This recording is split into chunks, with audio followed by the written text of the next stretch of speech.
You know the vibes. Welcome back to another episode of the Hoop Genius podcast, brought to you by NBA 2K23. I'm myself and Mo Mootsie. Alongside me, back again, the one and only Mr. BJ Armstrong. BJ, how you doing?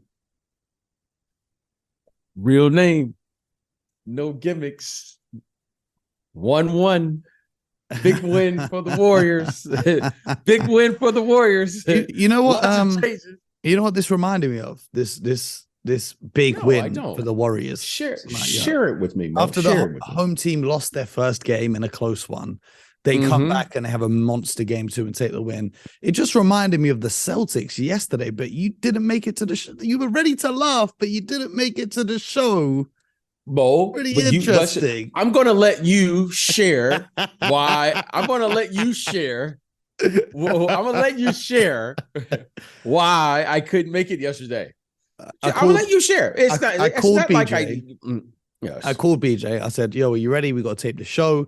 He said, Mo, I'm in tears right now. I can't believe the Celtics just won. I can't face you like this. BJ had some meetings, handling business, doing what he does. We had a CT on the show yesterday. Chris Thomas, basketball trainer. Nice. It was fantastic.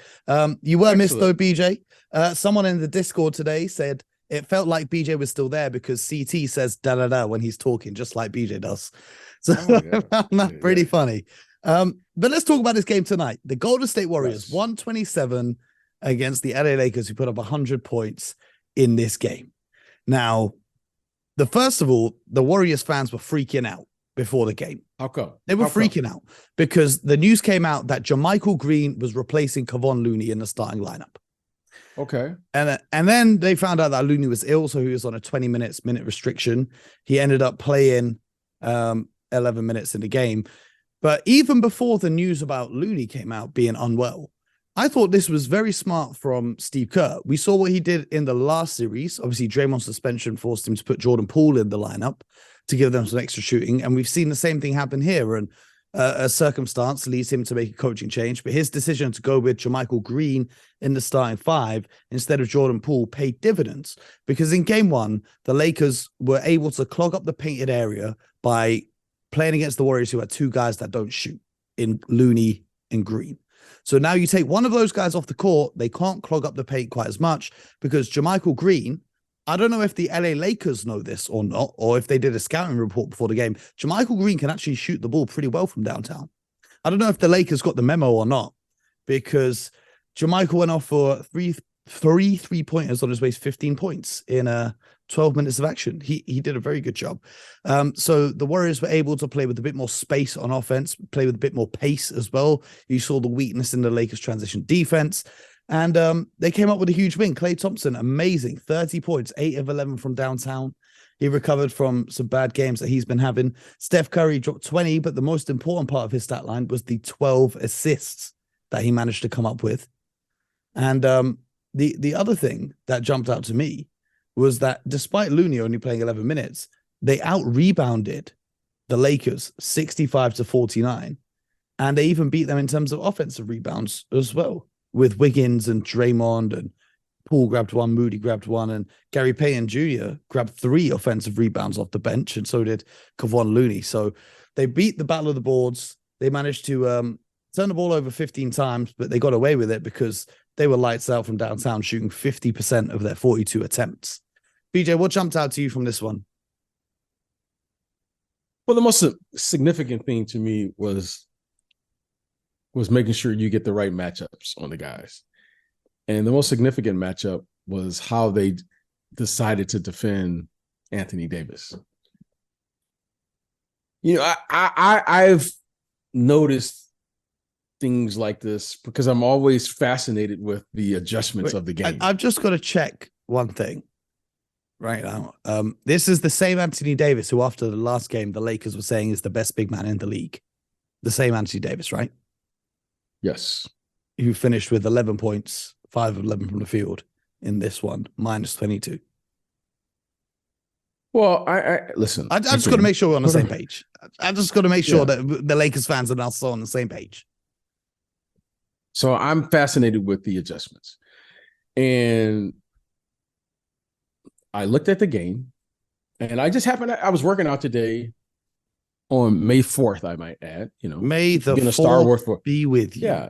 Yeah. May the 4th be with you. Being a Star Wars fan, and I was like, man, I'm not gonna watch Return of the Jedi or whatever. I said I'm gonna watch the Laker game because I just want to see starring who. What starring who? Starring the Vandalorian.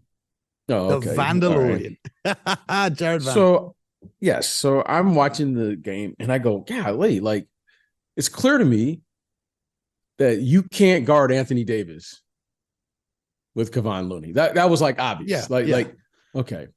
So I was like, okay. But I remember Draymond guarding Anthony Davis in the series when he was at New Orleans. Yep.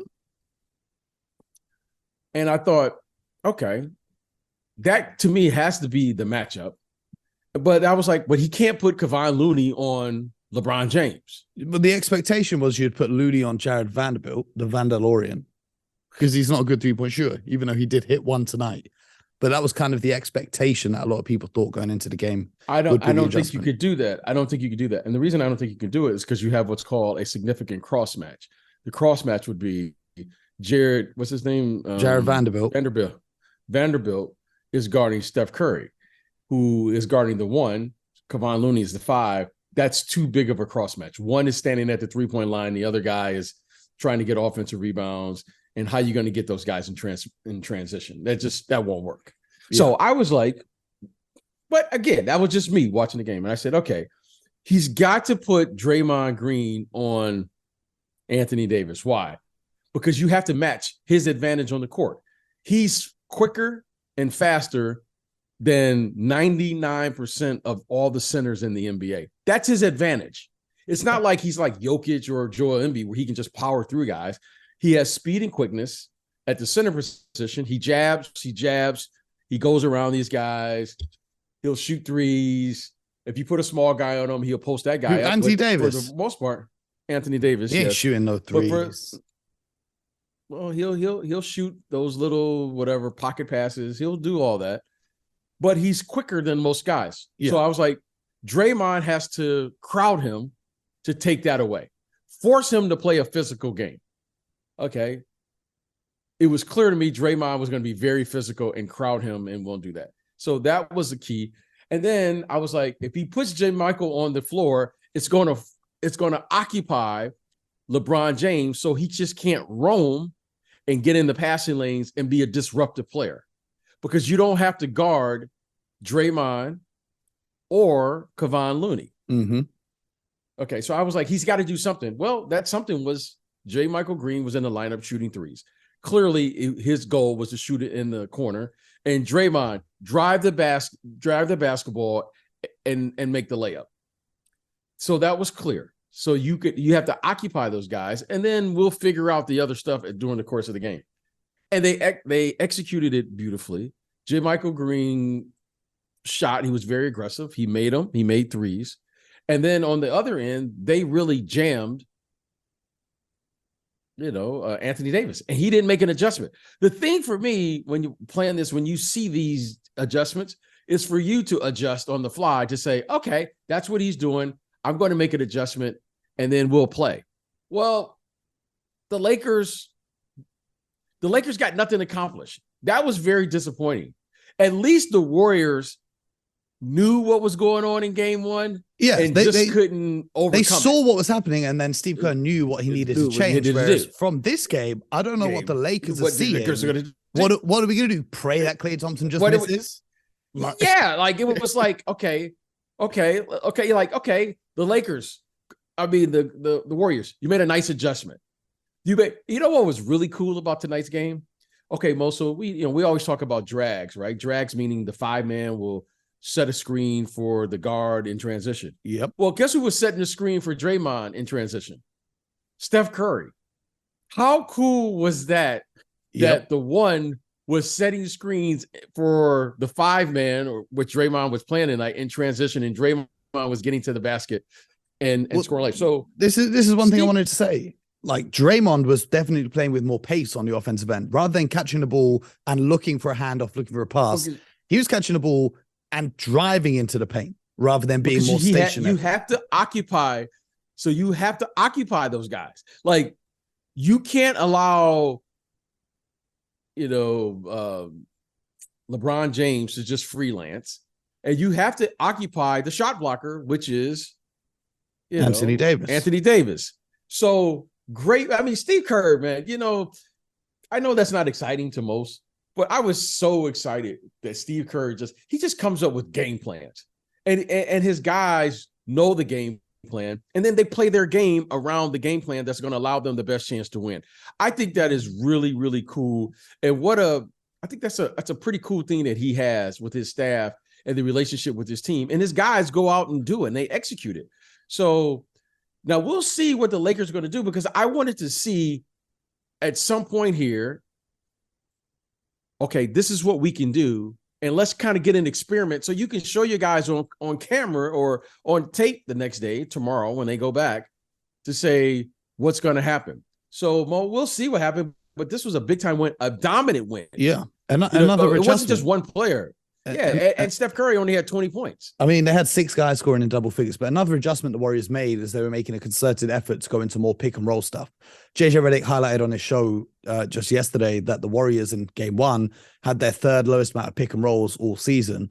He also, BJ, gave you a shout on that show. He was telling the story of how when he was in Orlando, you went down and explained to him why Dwight Howard was able to get so many rebounds. So that was a nice little shout out for BJ. What did he say? What did he say? He said when he was playing for Orlando, BJ Armstrong came down to visit him because he was with Wasserman at the time.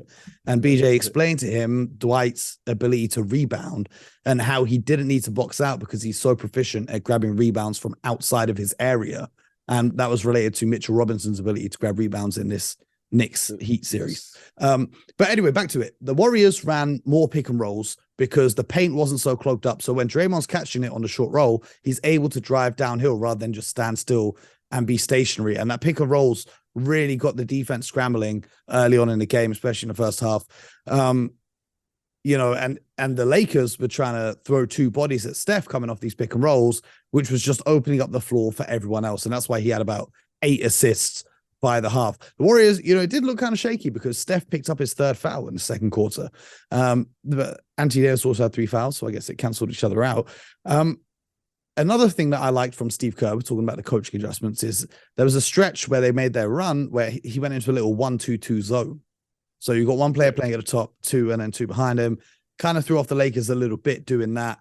The Lakers, the concern for them early on in this game is they were not getting to the free throw line, barely, compared to the first game. They had 4 free throws at halftime in comparison to game 1, where they basically made a living at the line. So their ability to score inside. So what's interesting to me is LeBron hit a couple 3-pointers really early on. And then we saw a lot of the offense going through him in this one. But the Lakers' success since the trade has really been predicated upon LeBron playing off the ball. Because when LeBron plays off the ball, it gives guys like Austin Reeves or D'Angelo Russell or Dennis Schroeder a chance to get going. But because LeBron James, he hit a few early shots, then he was making more of an effort to score. He finished with a game high 23 and 10 of 18 from the field. Because he's playing more on the ball, it's harder for the other guys because they're not just spot-up shooters. Like on previous LeBron teams, he can have the ball, do his thing, and Shane Battier is there in the corner, and Ray Allen's there on the wing. Whereas this one, Austin Reeves went 1 from 5 from downtown. Jared Vanderbilt's not a shooter. Anthony Davis ain't a shooter. D'Lo went 0 from 3. Schroeder went 0 from 1. The only bright spot was Rui Hachimura going 4 from 6 from behind the arc. But aside from that, it was a different offensive look for the Lakers in comparison to what we saw in the game 1 win. So it's going to be interesting to see what Darvin Ham does as they adjust to game 3. We had a tweet come in from Spencer who says on the podcast, talk about how awful a coach Darvin Ham is. I'd be happy to jump in a call and talk you through how and why any of us could do his job. Now, listen, I want to make one thing clear. You're coaching against Stephen Curry, Klay Thompson, Draymond Green, Steve Kerr, a dynasty in basketball. If losing to the Warriors makes you a bad coach, then everyone is a bad coach. Like, what do you want him to do? What did you see in this game from a coaching perspective, though, BJ, that he could have done differently or can do in the next game to help the Warriors, to help the Lakers not be at such a disadvantage? Well, that's a big question, Mo, but I'm going to say this about coaching. Coaching is a very, very difficult job. Okay. And the reason it's difficult is because of the following. That's why there's always opportunities year after year for coaches, right? For new We're going to talk coaches. about that in a sec. We'll talk about that in a sec. Yeah. It's very difficult. So what is coaching? Coaching is one thing. It's about taking people to places where they can't take themselves.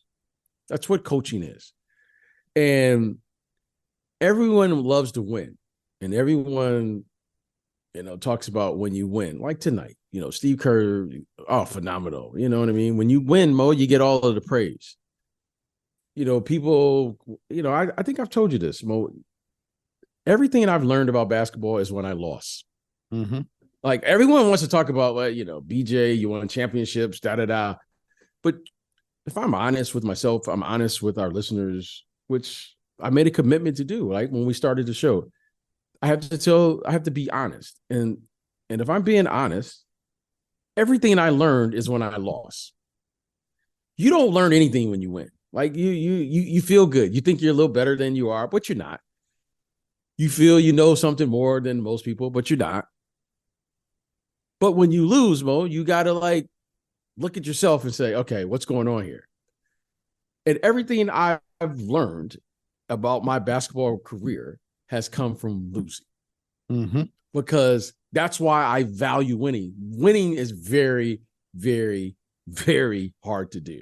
It's very hard. Okay. Darvin Ham is a really good coach. Like what he's done what is this? Is this year one for him? Yeah, this is year one for him, right? And a half. Yeah, is this year one for him? Well, he took over coaching at the Lakers in. Was he an assistant? No, he was an assistant at the Bucks, and then this is his Bucks. Year. This is his first year. Okay, so let's talk about what he's done, right? LeBron has missed time. Mm-hmm. Anthony Davis has missed time. Your two best players have missed significant time. You started the season with Russell Westbrook. You have to bring a Hall of Fame player and convince him that his best role on the team is coming off the bench. By the way, they trade Russell Westbrook 2 starters, right? He trades like 2 or 3 starters in his lineup. Somehow he starts off like 2-10 or something. You trade those guys midway, and suddenly now you're tied 1-1 in the second round of the playoffs. Now, I don't know what the expectations really are, but by all accounts, Mo, that's unreal to me because I know how tough it is to win, and you don't even have any type of team chemistry. You don't know who's playing. I mean, I know who knows how many lineups he's had. He's got a totally new team with D'Lo, Rui Hachimura, Vanderbilt. I mean, Mo, these are all new guys coming in playing. And by the way, they're playing competitive basketball. And this is a team, Mo, we didn't even know if they can get to the play-in game. Yep, we were laughing all year. So I know one thing in LA. Like there's only one thing that the Laker fans are going to go for, which is a championship. But truthfully speaking, Mo, I think Darvin Ham has done a terrific job with this team, considering everything that he's been through. I mean, Anthony Davis missed what? He missed more than half the season. Felt like it. LeBron missed a lot of the season. And then you bring in all these new guys, and then here we are. So what can Darvin Ham do? One, we got to find some space for Anthony Davis. Okay, it's clear to me one thing with the Lakers. If there is anything that's consistent with the Lakers, if Anthony Davis is not better than average, they more than likely will lose the game. Yep. So if he's dominant, he's got to be the best player on the court if they really want to go and win this. Well, I will say this. When he plays like one of the top tier players in the league, when he establishes himself, when he's aggressive on both ends of the court, they have a significant chance to win the game. And for whatever reason tonight, whether it was Draymond's adjustment, whether it was the Warriors adjustment or whatever it is. Or playing so many minutes in game one. Yeah, well, again, the guy had a day off. It's not like you're traveling now, Mo. This is what I'm saying. Like, if you're traveling, you're going from LA to Chicago. Okay, I get it. On a 1 day's rest. You're sitting. What are you doing? Like, Mo, what are you doing? Like, you're okay. You won game one. You got on the bus. You went back to the hotel. You got a little room service. You don't do anything tomorrow. The next day, a light shoot around. Games at 7. Okay, Mo. Like, come on. Like I'm not buying that one. I'm not buying that. Okay. I'm not buying it. You know what I mean? But again, that's just me in my experience of playing. Mo, these guys got masseuses everywhere. They got shout out to Al Horford. Rehabs. They got energy shakes. They got everything. Recovery shakes. They got everything. Like, Mo, what are you doing? You're not. You're staying at a 5-star hotel. What's the problem? Right. Mo, the flight is literally 30 minutes from LA to San Francisco. So, Mo, where's the tiredness happening? Mm-hmm. Like, what are you tired from? Yeah. Where are you tired from? Like, okay. So, all right. You get a little 40 minutes on the treadmill.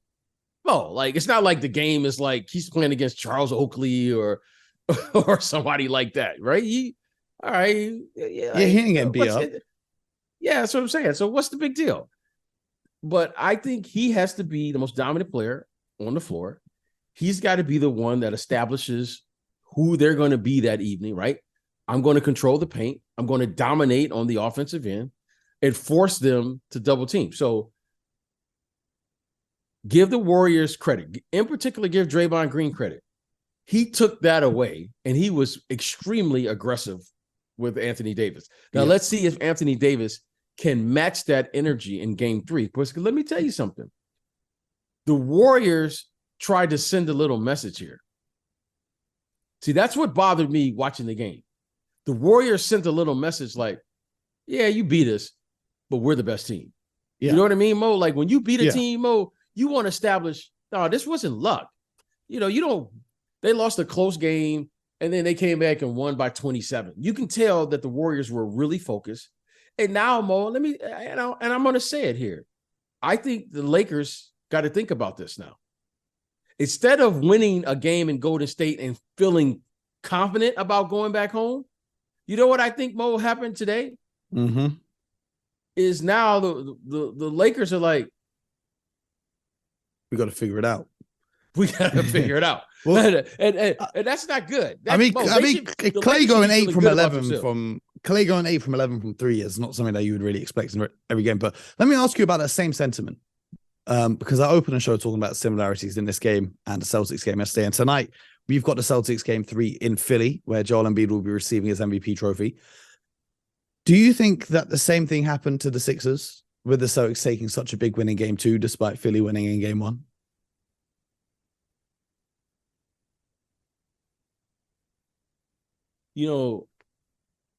I just sat here and told you where I learned all my lessons. Mm-hmm. Okay, now, was it tough to watch that, especially you, because you're a Celtics fan, so you're emotionally invested. But you know what I really like about the Celtics' response in game 2? They were upset. Yeah. And they played that way. And Mo, you know what? When you see your team, like Mo, like it wasn't like, like sometimes as a coach, Mo, you got to raise your voice to get the attention. You don't have kids, Mo. Sometimes, you don't want to scream at your kids, but you got to raise your voice and let your kids know, hey. And Mo, you know what I liked about the Celtics? They did that by themselves. Yeah. Like Mo, like, okay. You know what I saw yesterday in game 2? I'm going to say this, Mo, and I know this is going to freak you out, but I'm going to say it anyway. Oh, God. Okay, this is going to freak you out, Mo. Okay. Game 2, this is what I said now when I watched game 2. I was like, that team right there. Don't say it. If they play, if they play angry, but it's disappointing that they have to be angry to get to this point. But if they play angry like they played yesterday, Mo, that's a really, really good basketball team. The Milwaukee Bucks are out of the way. And this team right here, Mo, is really good when they're angry. Now, they have the capability, Mo, as you know, to get real comfortable real quick. Yep. They get comfortable at home real quick. But Mo, if you can keep them on edge, I said this yesterday after watching them. I go, you know what? I don't want you to bite on your nails, Mo. Don't get nervous. Don't get nervous. Don't get nervous. Don't get nervous. I just said, Mo, I think they are a championship caliber team yesterday. Now, I'm saying that because they corrected themselves. Like, Mo, how many teams can lose, just like we saw what the Warriors do, and just come back and just be dominant? And Mo, they were dominant yesterday. Your Celtics, they were dominant, okay? They didn't mess around. And they did this, Mo, and their best player was he ain't play. He ain't even play. So that showed me what's there. Now, how do you get them there? Do we have to lose and they do this every other game? 3 out of 7 games. Do we have to go like 0-3 before they finally say, okay, let's play? Like, or do they just now have they learned their lessons from, because Mo, what's going to happen at one point? You play with fire long enough, at some point you're going to get burned. Now they've dodged a lot of fires. This is exactly what I said. The Boston Celtics are me. Okay. The Boston Celtics are me. Let me give you the analogy, right? When I was a student, I did nothing all year long. I was at every party. I was hooping. I was doing my thing. And I wouldn't pay attention until the day before the exam. And then when the pressure's on, I would just go memorize the textbook and pass the exam. It's like that for the Celtics. Until the pressure is at its highest, they just don't care. So I'm hoping they've learned their lesson because, like you said, it's not always going to work. You can't always just go to a game 7 and think, okay, like last year they went to game 7 against Milwaukee. Grant Williams had a game of his life. They went to game 7 against Miami. Right. There's all the controversy of Max Strus's foot being over the line, and then Jimmy Butler misses what would have been the game winner. At some point, that game 7 stuff is going to come back and it's going to bite you in the ass. So they got to fix up. We'll see tomorrow. There might be a little incentive for Tatum there with his training partner, Joel Embiid, lifting the MVP trophy right in front of him. I'm hoping he has a performance like Hakeem Olajuwon did when he watched David Robinson get the MVP trophy. So we'll see. Who are you picking for that game 3? You know, I'm going to say the Celtics. I'm just going to say the Celtics. I saw something in them yesterday. I just saw. I was like, you know what? That's a team. If they're motivated. I mean, that's a big if. I mean, it's not like they don't have the talent. I mean, Smart is there. Tatum, Brown, check. Al Horford, check. Rob Williams, Grant Williams, check. Derek White, check. 6th man of the year, check. Mo, I mean, what else more you? What else more you? The only concern is Marcus Smart's shoulder, which Embiid fell on, and it looked pretty bad. But we'll see if he plays. Let me ask you about the other game: Denver versus Phoenix. Phoenix facing a 2-0 lead. I'm concerned. Let me tell you the other analogy, right? You know how I said I did nothing all year until the exam came along. The Denver Nuggets are the opposite. They're the perfect student all year long. Number 1 seed all year long. They study, they go to lessons, they do their homework. But then when it comes to the job interview, they just ain't got the sauce to back it up. But this year, it's looking like they got some of their sauce. It's looking like they're real legit in the postseason, and everyone's going to be proven wrong for sleeping on them. Because I think most people pick the Suns to win this series. But now they're up 2-0, and the Suns are in trouble. What are you thinking, BJ? I'm really concerned. I'm concerned for the Suns. And no Chris Paul. Yes, that's what I'm saying. I'm really concerned. Like this is a big concern because you know what, Mo? If the Suns lose now, Mo, this year, I mean you got to shuffle the cards I mean, that's just, and there's only two pieces that could really be shuffled because Booker ain't going nowhere and KD ain't going nowhere.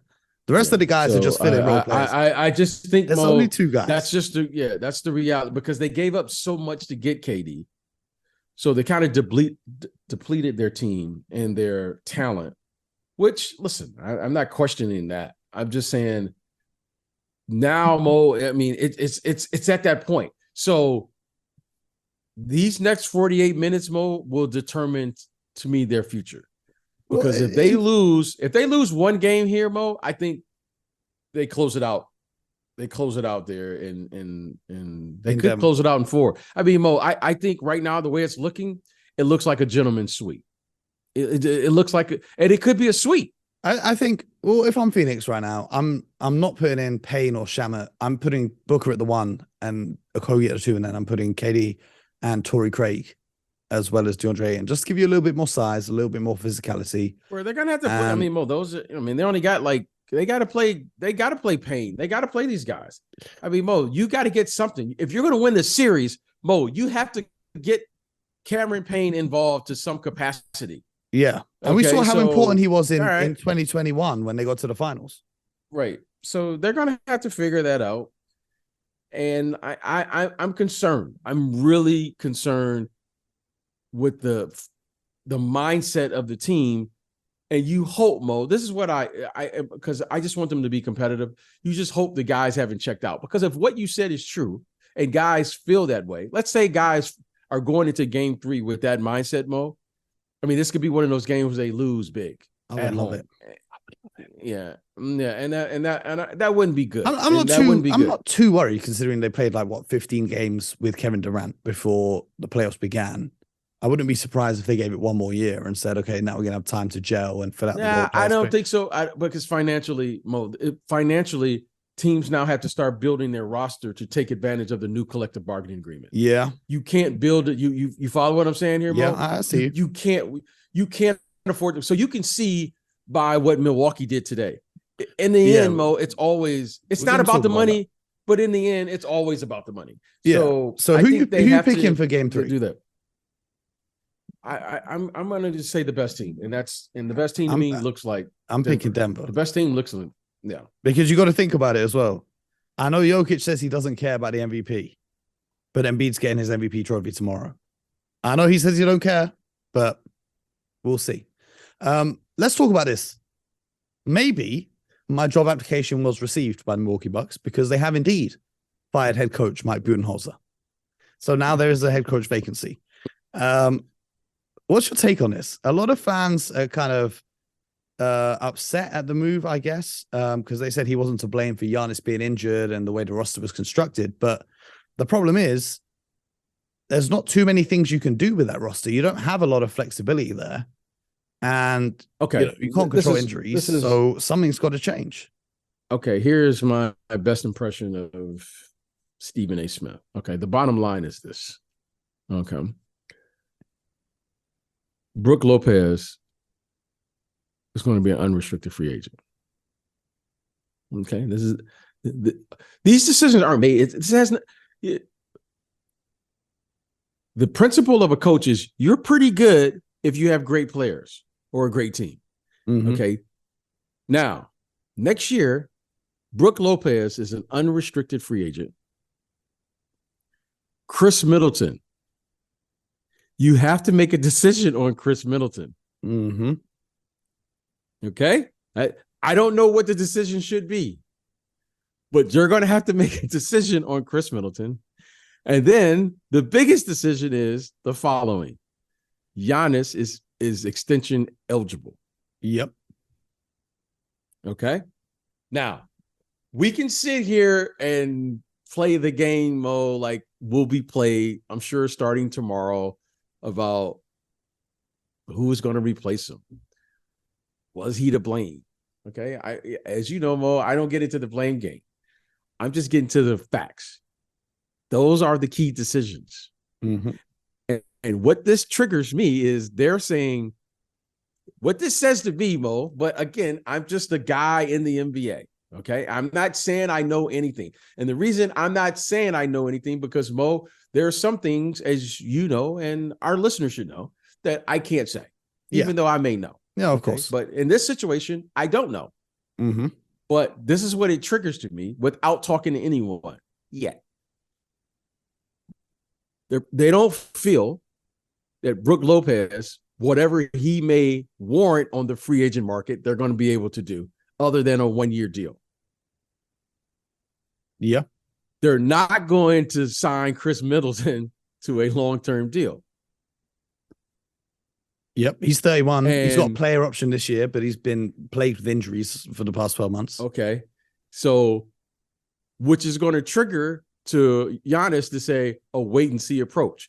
And if Giannis doesn't sign at the beginning of the season, we'll know exactly why they didn't bring back the coach. Yeah. That's how this is going to play out.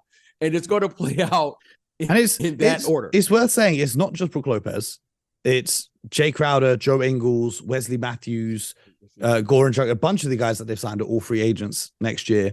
Drew Holiday's got 2 years left on his contract, and he said the other day on Andre Iguodala's podcast that he's going to retire when his contract ends. So Drew Holiday, you've got Drew Holiday. Oh, yep. Yeah. He says he's retiring after 2 more years. So essentially the players you've got locked up long term is Giannis has got 3 years left on his deal. Bobby Portis has got 3 years left on his deal. And Pat Connaughton, and then Marjon Beecham, if you want to kind of extend his rookie contract, or pick up the team option on that. So that's what that tells me. That's what it tells. So it tells me there's a lot of uncertainty behind the scenes. Mm-hmm. There's a lot of uncertainty of how to construct a team, right? I think they have limited or no draft picks. Nope, they gave them all away. Okay. And they gave away all the second round picks for Jay Crowder, who did nothing. So you'd have all of these new aprons that's going to not work in their benefit to sign players using traditional ways, mid-level exceptions and all of those things. So it's going to be very difficult for this team, Mo, to build a team in free agency in a city like Milwaukee. And that's what this tells me. I don't think it had anything to do with Bud. Bud is a championship caliber coach. That's a fact. You can't take that away from him. But now it's telling me, Mo, that there may be something else that the organization could know that's triggering all this. And they have new ownership now, Mo. Let's put that out there as well. And we'll see the direction that they're going to go in. But right now, I'm looking at them closely because I'm saying they got to have something going on that's going to allow them to compete. Because if they don't compete, Mo, the big story will be, what is the future of Giannis? Yeah. I think that's going to be the story anyway. That's going to be the story anyway. Yes. So I think that's what that says to me. Yeah. Well, I, for one, would not be sad if the Milwaukee Bucks lose Giannis and he moves to a different conference. I will not be sad. If Giannis ends up somewhere in the West, I would not be mad about it. That's all I will say about that. We're going to see. Stay with us on the Hoop Genius podcast. We've got 2 big games tomorrow night. Tonight even. Celtics, Sixers, Denver versus Phoenix. And we'll be back in the morning to break it down for you guys. So make sure you subscribe, share the love, and most importantly, get buckets.